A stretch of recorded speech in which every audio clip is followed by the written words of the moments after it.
Times of Swaraj में आप सबों का स्वागत है और मैं हूं संतोष सिंह।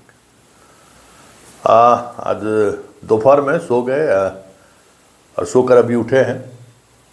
इस बीच बहुत सारे लोगों का मैसेज भी देख रहे हैं, बीच में बहुत सारे लोगों ने फ़ोन कॉल्स भी किया। तो एक ईश्वर ने मुझे एक कह सकते हैं कि एक खूबी दी है, कितना भी गहरी नींद में क्यों न रहे, मोबाइल की घंटी बजा, बात हुई, बात एकदम कॉन्शसली बात करते हैं, फिर बात ख़त्म, सो जाना है।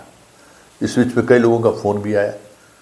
सोने से पहले हमने आपको आनंद मिश्रा का इंटरव्यू भेजा था, कुछ और लोगों से बात हुई है, लेकिन आज एक शादी में भी जाना है। एक मित्र की बेटी की शादी है, तो उस शादी में भी जाना है। लेकिन हम निकलने से पहले सोचे कि दो तीन चीज़ें हैं जिन चीज़ों पर लोगों ने बड़ी गहराई से अपना ओपिनियन दिया है, और आज हम उस ओपिनियन से सहमत हैं। देखिए, हम डोमिसाइल को लेकर मेरा ऑब्जर्वेशन अलग था कि भले बिहार के बाहर के राज्यों में दूसरे राज्यों के छात्रों के साथ ज़बरदस्त भेदभाव होता है। यूपी वाला क्या बोलेगा, यूपी वाला क्या मेरे साथ किया है, अब किसी को क्या पता है। मैं व्यक्तिगत रूप से खुद प्रभावित हूँ उसके फैसले से। यूपीपीएससी में किस तरीके से बिहार के छात्रों को इंटरव्यू में नंबर देते हैं, किसी से छुपा हुआ है क्या? इसलिए यूपी वाले को ये कहने का अधिकार नहीं है कि हम इस देश के नागरिक हैं और बिहार में हमारे साथ जुल्म हो रहा है। मतलब स्टेट का फीलिंग हो रहा है।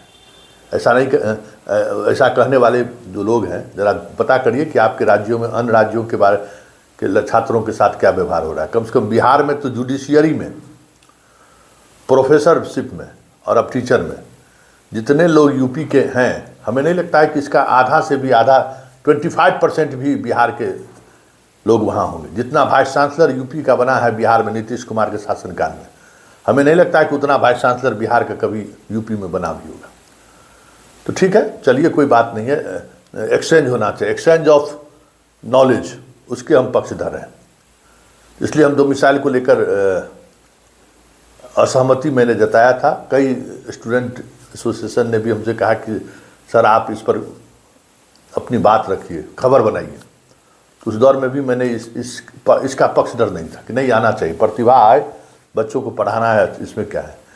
लेकिन जो तबादला नीति लाई गई है और उस तबादला नीति को लेकर का विश्लेषण बीपीएससी वाले ने ही जो किया है, दर्जनों लड़कियों का फ़ोन आया है, लड़के का फ़ोन आया है। हम वैसे बीपीएससी ग्रुप को फॉलो कर रहे हैं जिसमें कहा रहा है कि जल्दी जल्दी भरो। हाँ, ये नियोजित वाला सब उसको बाधित करना चाहता है, तो भरिए आप।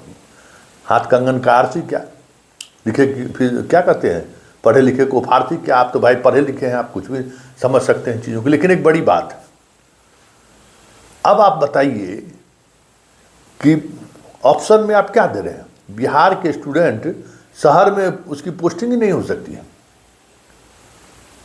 कई शिक्षक हमको ये फ़ोन करके मैसेज किए हैं कि नगर निकाय इलाके में बिहार के स्टूडेंट की पोस्टिंग ही नहीं हो सकती है। वहाँ जब ऑप्शन में जब कभी हो रहा है तो बाहर के स्टूडेंट को उसका ऑप्शन का लाभ मिल रहा है।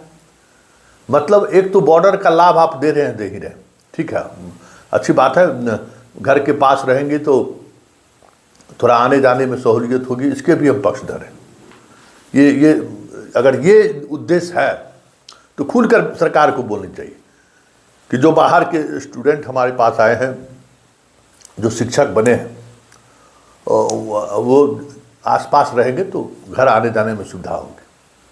क्योंकि सबसे ज़्यादा नौकरी छोड़ के जाने वाला भी अगर कोई है तो अदर स्टेट के ही बच्चे बच्चियाँ हैं, मतलब खास करके यूपी के लोग हैं जिनको नौकरी हुई, फिर किसी वजह से नौकरी छोड़कर चले गए। अभी भी कई मुद्दा ऐसा है जिस मुद्दों की वजह से उनकी नौकरी खतरे में है।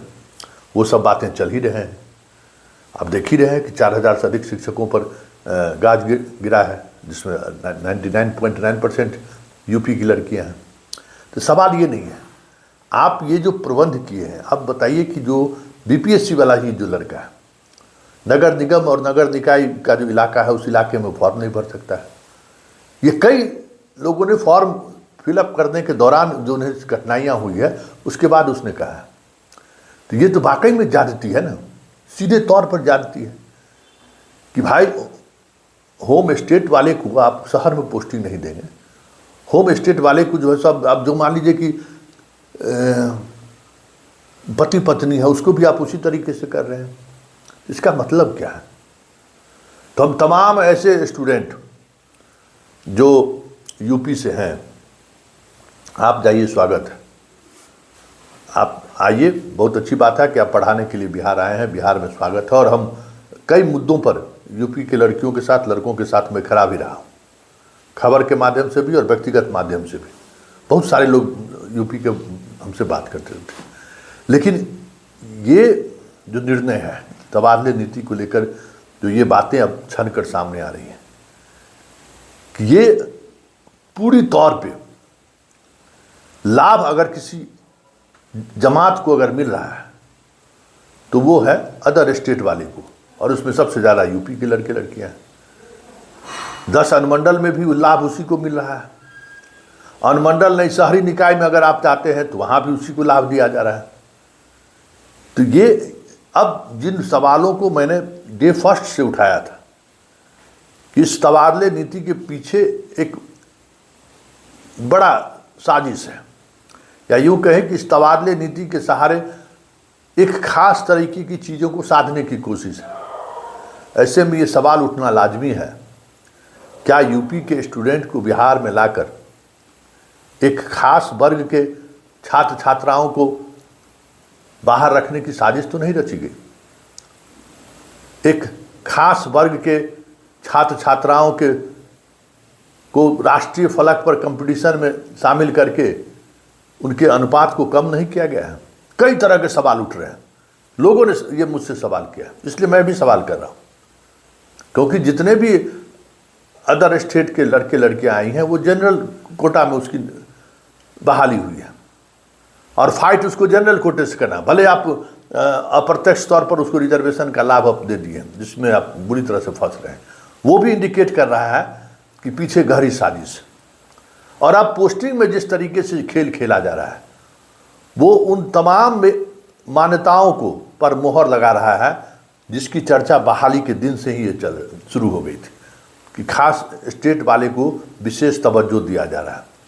और उस तवज्जो देने के पीछे एक बड़ी साजिश है कि बिहार के लोअर एडमिनिस्ट्रेशन से भी, मतलब शिक्षक को तो एडमिनिस्ट्रेशन में माना ही जाएगा ना, वहाँ भी एक खास वर्ग को इमुलेट करिए, उसको बाहर करिए।